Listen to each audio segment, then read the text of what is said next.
스바냐는 이스라엘 백성들이 전쟁의 위기에 있을 때 쓴 책입니다. 그리고 오늘 읽은 말씀은 하나님께서 너를 기쁨을 이기지 못하고 잠잠히 사랑하시며 너로 말미암아 즐거이 부르며 기뻐한다는 것은 심판의 회리바람이 지나간 후에 정화된 상태를 얘기하는 것입니다. 심판이 있기 전에 이런 아름다운 일이 있으면 얼마나 좋겠습니까? 그런데 나라가 망하고 백성들이 포로로 끌려가고 그 후에 정화될 아름다운 모습을 스바냐는 이와 같이 예언하고 또 노래하고 있는 것입니다. 하나님께서 이 세상을 무엇으로 심판하신다고 생각하십니까? 옛날에는 노아 홍수로 물로 심판했어요. 그런데 이 마지막 때 하나님께서 이 스바냐 그 당시 때 사람과 짐승과 온갖 것들을 하나님께서 다 심판하신다고 했습니다. 무엇으로 심판하십니까? 전쟁으로 심판하십니다. 오늘날 우리가 지금 전쟁의 상당한 위기에 있고 별로 우리가 실감나지도 않고 그렇게 지내는 그런 한국 사회가 외국에서 보면 참 기이하다고 얘기를 하는데, 지금 무력적인 전쟁뿐만 아니라 FTA 그런 미국과 한국의 협정을 파기한다. 우리나라에 엄청난 손실이 다가오고 미국은 더 많은 손해가 있다고 합니다. 그러나 돈이 많은 사람하고 가난한 사람하고 싸움하면 결국 재력이 많은 사람이 이기죠. 오늘 이 시대는 이 전쟁의 아주 심각한 위기에 처해 있다는 것을 우리가 실감해야 되고, 우리가 그 일을 위해서 하나님 앞에 회개하고 부르짖어야 됩니다. 하나님께서 전쟁으로 모든 사람들을 심판하실 때 남아있는 사람이 누군가? 그것을 스바냐가 얘기하고 있습니다. 오늘 그 내용을 우리가 살펴봅니다. 첫째로 저자는 스바냐는 왕족입니다. 구스의 아들이요 히스기야 왕의 현손이다. 그 히스기야가 고조 할아버지라는 거예요. 히스기야의 그런 현손인 그런 왕족. 그러니까 별로 그렇게 직계 왕에서 멀리 떨어지지 않은 그런 자손입니다.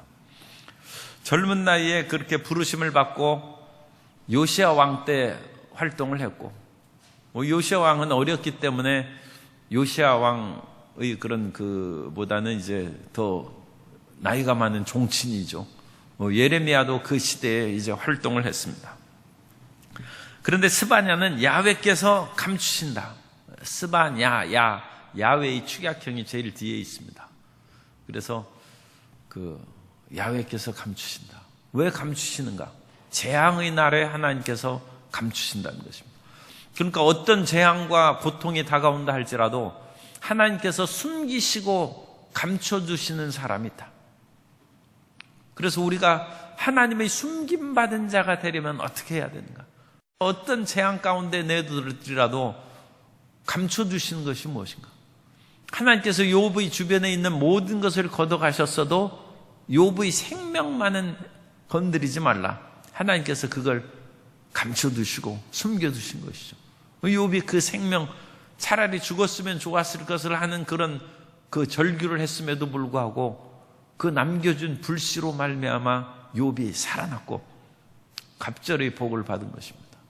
그러므로 하나님께서 남겨둔 사람이 있으면 그 남겨둔 사람으로 말미암아 우리가 다시 회복할 것이고, 가정이 회복될 것이고, 나라와 민족이 회복될 것입니다. 그 숨겨두고 감춰둔 자를 성경에는 남은 자라고 합니다. 그것이 하나님께서 전쟁으로 말미암아 이스라엘을 멸망시키고 유다를 멸망시켜도 소수의 남은 자가 있고, 그 남은 자가 다시 나라를 일으킬 것이다. 그것이 남은 자 사상입니다. 그래서 나라가 망했으면 정말로 망했어요. 그런데 그 소수의 남은 자는 그 예언자들의 메시지를 기억하고 희망을 가졌습니다.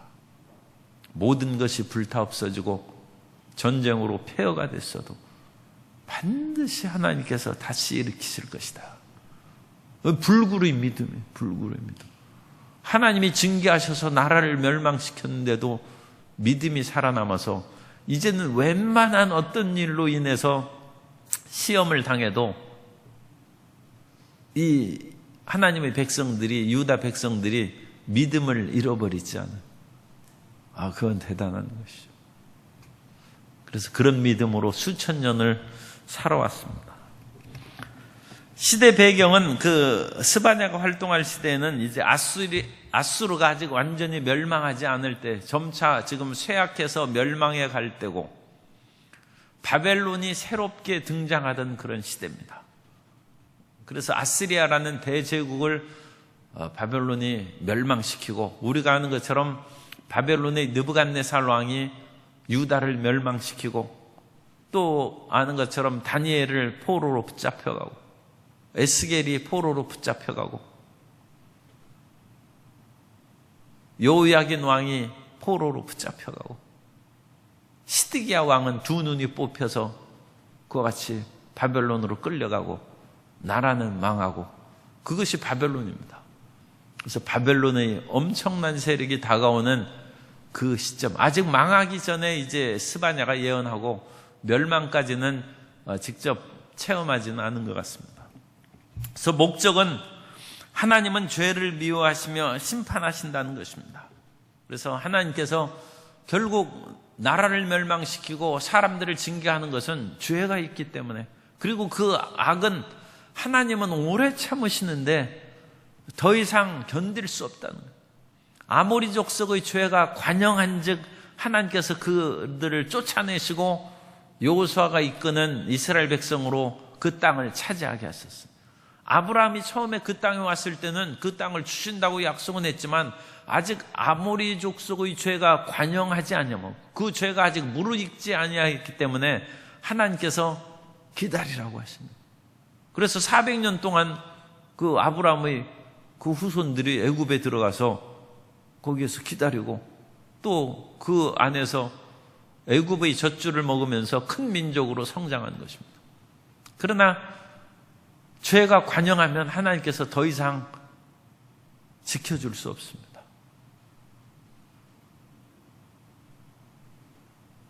나라와 민족이 더 이상 개선할 수 없다 생각하는 그런 비관적인 마음이 든다면 그건 큰 문제입니다. 그건 더 이상 고칠 수 없다. 아예 이것은 제거해버리고 더 이상 집을 수선할 수 없으면 무너뜨려야죠. 그래서 다시 세우는 수밖에 없어요. 웬만하면 리모델링해서 고치는데 도저히 안 되면 헐어버려요. 그러나 헐어버리는 속에서도 스바냐, 하나님께서 숨겨둔 자가 있다. 그 사람은 하나님이 남겨놓는 것입니다. 모든 곡식이 다 없어져 버리고 먹을 것이 없어도 종자 씨앗을 남겨두는 농부처럼 하나님께서는 그 믿음의 씨앗을 남겨두십니다. 내용 개요를 보면 유다의 심판, 그래서 스바냐 1장부터 2장 3절까지는 이제 우상을 숭배하는 유다를 심판하시는 내용이 나와 있는데, 우상 숭배의 죄악은 그 이스라엘 백성들이 하나님을 섬기지 않았기 때문에 아니라 하나님을 섬기면서 이방신들을 같이 섬겼어요. 그래서 풍요신인 바알을 비롯해서 암몬족의 신 밀곰은 멜렉이 이제 왕이란 뜻입니다. 멜렉하고 밀곰하고 미음 리을 그런 것이 있죠. 그래서 밀곰도 왕이란 뜻이에요. 말감, 여러 가지 그런 유사한 그런 단어들이 나오면 이 히브리어에서는 대충 비슷한 뜻이다 생각하면 됩니다. 왜냐하면 그 당시에는 모음이 없어요. 자음으로만 그것을 읽습니다.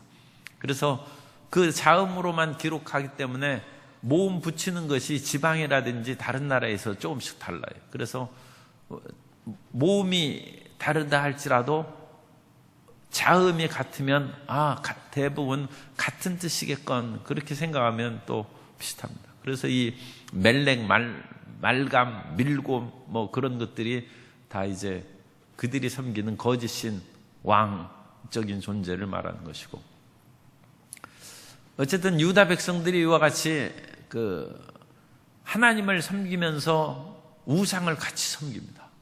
그렇기 때문에 하나님께서 그것을 견딜 수가 없어요. 다른 사랑하는 사람을 놔두고 또 다른 사람을 사랑한다면 그거 말이 안 되는 것이죠. 여러 명 애인을 두고 있다. 그것은 정상적인 것이 아니지 않습니까? 그러니까 하나님 외에 다른 이런 신들을 섬기는 종교 혼합주의에 대해서 하나님께서 심판하신다. 오늘날 이 시대가 과연 우리가 하나님을 온전히 섬기고 믿고 살아가는 시대인가? 그걸 우리가 한번 심각하고 진지하게 생각해 볼 필요가 있습니다. 예수님께서도 마태복음에서 하나님과 재물을 겸하여 섬기지 못한다고 했어요. 그런데 오늘날 우리 그런 대부분의 그런 삶의 그런 기쁨과 슬픔은 재물로 인한 거예요. 하나님만으로 기뻐하고 또 하나님께서 조금 멀리 하신 것 같다 해서 슬퍼하는 그러한 순수한 마음보다는 이 세상의 그런 물질적인 것이 생기면 기뻐하고, 그건 물론 하나님이 주셨다고 생각하는 것이죠. 또 어려움이 생기면 그것으로 인하여 하나님께서 나를 덜 사랑하시는가 해서 오히려 재물, 그거에 많은 생각을 갖고 있다는 거예요. 물질이 많은 사람은 사람들이 인정받고 존경을 받고, 믿음이 강하고 물질이 없으면 대우받지 못해요. 그러니까 이게 무슨 재물이 신인가 싶은 생각이 들어요. 이 재물이 신입니다. 그것이 맘모니즘이고, 그 맘모니즘의 그런 구약적인 신이 바알입니다. 그 바알 신이 처음에는 농경의 신이었다가 페니키아로 들어가서 바알 멜카르트에서 상업의 신으로 바뀌고, 그 상업의 신이 세계에 퍼져나가면서 돈의 신이 됐어요. 맘모니즘입니다. 이 돈이 신입니다. 예수님께서는 단호하게 너희가 하나님과 재물, 하나님과 바알을 겸하여 섬기지 못한다. 그건 우리가 쉽게 이해하죠. 어찌 하나님을 믿으면서 바알을 섬기겠습니까? 그런데 하나님과 재물이 바알입니다. 오늘날 또 다른 그런 맘모니즘은, 이 재물의 신은 또 변형을 했어요. 이 귀신도 끊임없이 변합니다. 옛날 귀신들은 뿔 달리고 해가지고 사람들을 무섭게 했지만, 요즘에는 가장 세련되고 멋진 모습으로 그렇게 포장하고 나타난다. 그래서 그렇게 멋지고 그런 돈 많게 보이는 그 사람이 사실은 사탄이 변장하고 나오는, 그래야 다른 사람이 속아 넘어가죠. 그런데 그런 물질이, 맘모니즘의 신이 요즘 또 변해서 나온 것이 쾌락의 신입니다. 사람은 쾌락을 위해서 삽니다. 그래서 말세의 특징은 쾌락 사랑하기를 하나님 사랑하는 것보다 더하며, 하나님 안 믿습니까? 믿습니다. 하나님을 믿으면서 기뻐야 믿지 하면서 쾌락을 더 살아가는 거예요. 쾌락을 더 추구하고, 즐거운 일 있으면 예배는 형식이 되고, 진정한 예배자가 되는 것이 아니라 쾌락의 예배자가 되고, 그리고 별 재미없는 그런 예배는 하나님을 섬기는 것이 아니라 빨리 끝내고 즐거운 일로 뛰어 달려가는 것이 쾌락의 신을 섬기는 것입니다. 그러나 하나님과 이 우상을 같이 섬김으로 하나님께서 참다 못해 그것을 이제 심판하시는 것이 유다 시대나 오늘날 그런 시대의 모습이다. 그리고 이와 같은 이 시대에는 이 스바냐가 왕족이기 때문에 왕을 보필하는 그런 사람들에 대해서도 책망을 합니다. 우리나라에도 그 보필하는 최모 씨에 대한 그 사건이 나타나고, 요즘에 또 그런 정부에서 모 인사가 아주 너무 깊게 관여하고 있는데 그 사람을 끝까지 붙잡고 있다고 신문에 또 그렇게 나타나 있어요. 그래서 그 지도자를 보필하는 사람이 그렇게 비난받고 그러는 것은 상당히 좀 신중하게 생각을 해야 됩니다. 그래서 요시야 왕은 어린 왕인데 그 어린 요시야 왕을 보필하는 그 대신들이 궁전의 문지방을 드나드는 사람들이 잘못했기 때문에 이 왕실의 종친인 스바냐가 알고 있는 것이죠. 그것을 책망합니다. 그래서 스바냐 1장 8절 이하에 보면 야훼의 희생의 날에 내가 방백들과 왕자들과 이방인의 옷을 입은 자들을 벌할 것이며 그날에 문턱을 뛰어넘어서 이거 왕궁의 문턱입니다. 포악과 거짓을 자기 주인의 집에 채운 자들을 내가 벌하리라. 우리나라식으로 얘기하면 이제 청와대 문턱을 넘나들면서 잘못한 그런 일들이 있었지 않습니까? 그런 사람들을 책망하고 벌할 것이다. 그래서 하나님께서 이 혼합 종교입니다. 하나님도 믿고 다른 것도 믿고 또 지도자들이 잘못한 것이 전 백성에게 영향을 끼치기 때문에 이 지도자들을 심판하신다. 그래서 스바냐 2장 1절 이하에 보면 이 심판에 대한 말씀이 나옵니다. 수치를 모르는 백성아 모일지어다 명령이 시행되어 날이 겨같이 지나가기 전 야훼의 진노가 너희에게 내리기 전 야훼의 분노의 날이 너희에게 이르기 전에 그리할지어다. 야훼의 규례를 지키는 세상의 모든 겸손한 자들아 너희는 야훼를 찾으며 공의와 겸손을 구하라. 너희가 혹시 야훼의 분노의 날에 숨김을 얻으리라. 심판 전에 회개하라고 했는데 사람들은 참 고집이 있어서 심판 전에 회개를 안 합니다. 대부분은 심판 전에 돌이키면 얼마나 좋겠어요. 사람들이 아플 때도 대부분 전조 증상이 있다고 그러지 않습니까? 그런데도 대부분 사람들은 나는 괜찮아 하면서 전조 증상을 그냥 무시해버리고 넘어가서 병에 걸리는. 하나님의 심판도 전조 증상이 있는데 이 스바냐가 아무리 얘기해도 하기 전에 3번을 얘기하지 않습니까? 그런데 안 들었어요. 그래서 나라가 결국 망했습니다. 위기의 그런 그 한국에 대해서 심각하게 생각해야 되고 그야말로 극단적으로 치달려가는 그런 그 북쪽의 집단들이 있는 그런 한에 있어서 우리가 너무 안이하게 생각해서는 안 됩니다. 그리고 그것은 단순한 어떤 핵무기나 전쟁의 위협이 문제가 아니라 과연 이 한국교회가 얼마나 순수하게 하나님을 섬기고 진실되이 믿고 있는가. 한국교회가 우리 자신이 자랑스러운 교회가 돼야 되고 믿지 않는 사람들도 존경하는 교회가 돼야 되죠. 그런 모습으로 변하지 않으면 한국교회는 계속 회개해야 돼요. 계속 바뀌어야 됩니다. 그리고 그 한국교회는 남 얘기가 아니라 우리 한 사람 한 사람이 한국교회입니다.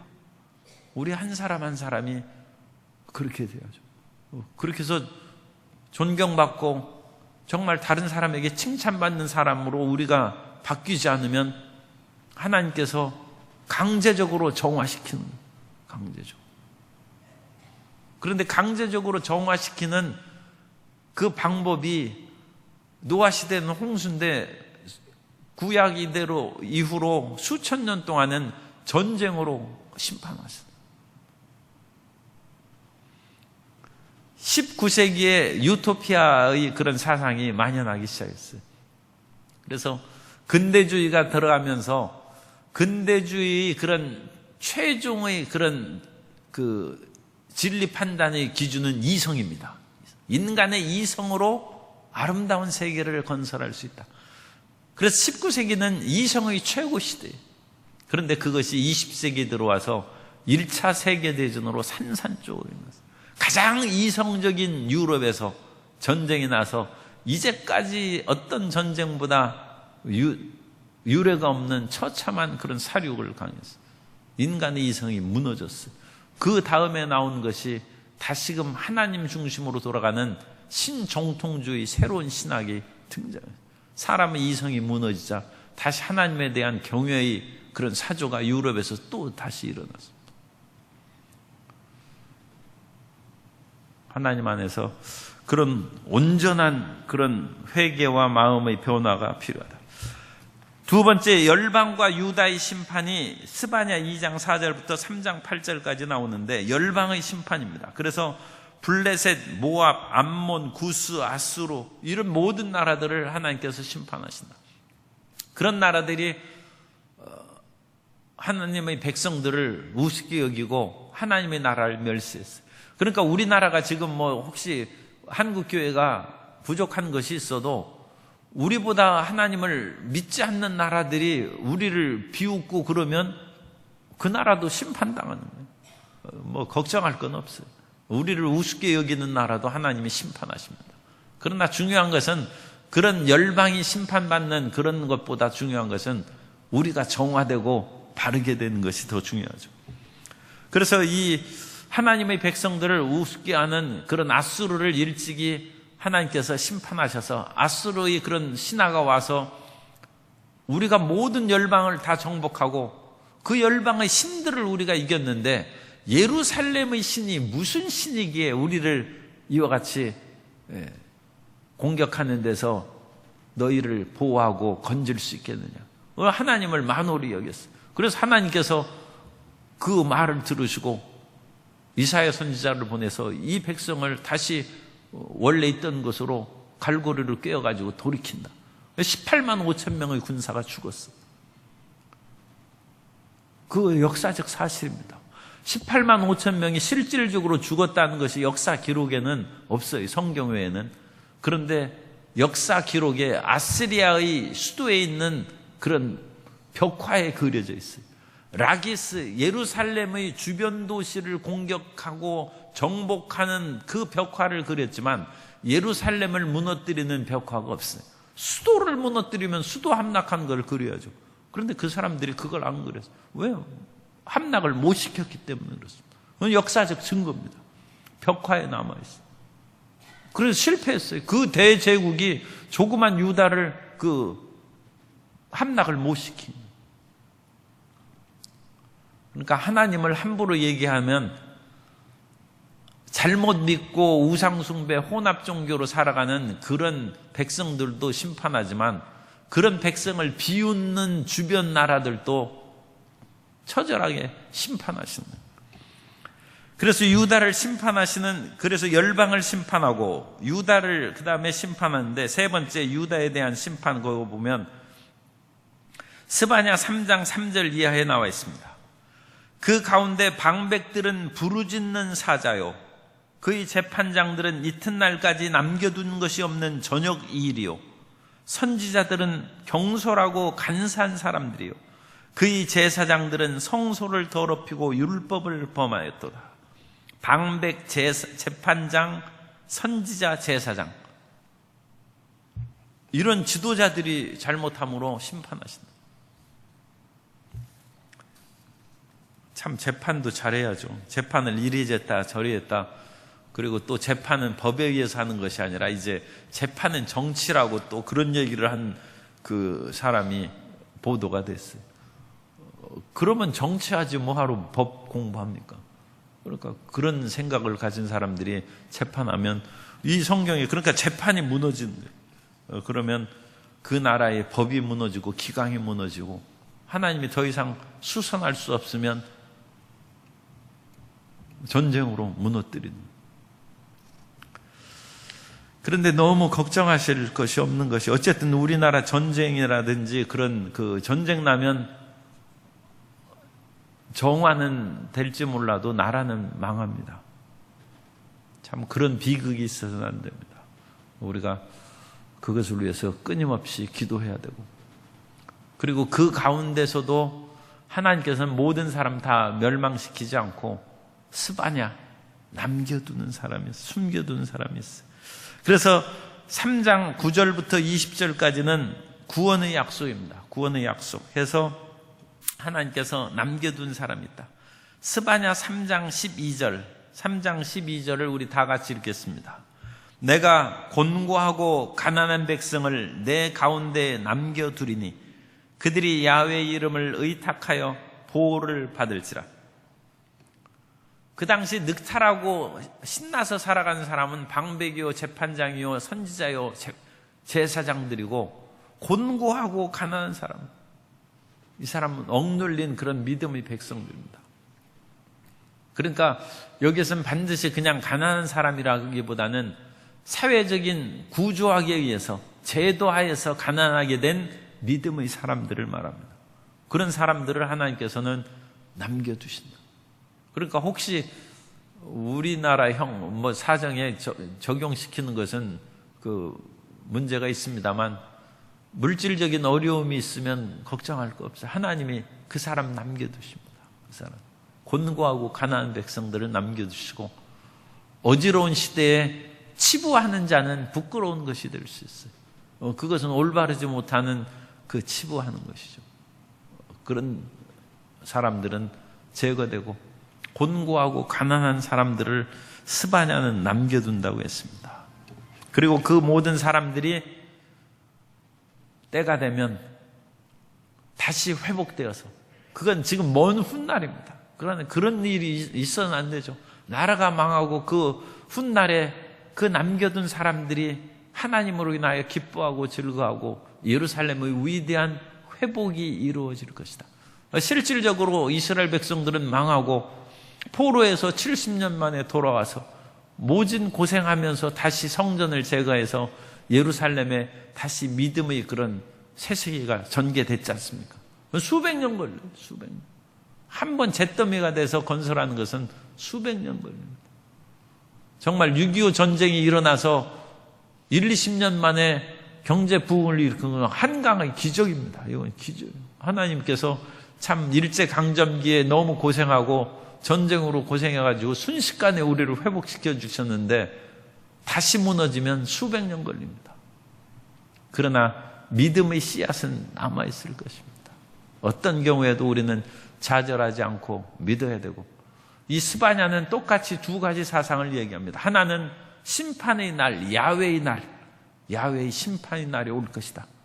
그러나 그 속에서 남은 자가 있을 것이다. 믿음으로 남은 자가 되고 하나님의 은혜 가운데 혼탁한 혼합 종교에 빠지지 아니하고 순수하게 하나님을 경외하는 귀한 우리 모든 성도님 되시기를 주님 이름으로 축복합니다.